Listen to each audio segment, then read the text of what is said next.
নমস্কাৰ আজি কথা এষাৰ কওঁ বুলি আহিলোঁ বহুত বেছি খং উঠি আছে মানে বহুত বেছিয়ে খং উঠিছে নিজকে অসমীয়া বুলি পৰিচয় দিবলৈ লাজ লাগিছে আজি এনেকুৱা হৈ গৈছে জুবিন দাৰ ইমানেই অনুৰাগী জুবিন দাক ইমানেই ভাল পায় কিন্তু জুবিন দাৰ মৰমৰ ছবিখনৰো মানে পাইৰেচি কৰিছে আপোনালোকে ভাবকচোন কেনেকুৱা নিকৃষ্ট মানে মানদণ্ডৰ মানুহ হ'ব লাগিব ইমান লোভ নে তহঁতৰ ইমান লোভ হে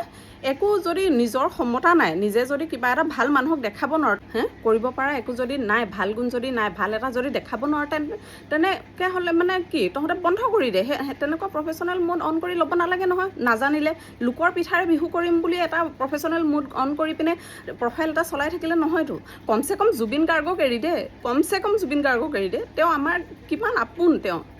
মানুহে মৰি গৈছে তেওঁৰ কাৰণে কান্দি তেওঁৰ কাৰণে পূজা কৰি তেওঁৰ এখন মৰমৰ চিনেমাখন ভালকৈ চলি যাবলৈ দে কেইদিন হৈছে 9 দিন হৈছে মাত্ৰ ৰিলিজ হোৱা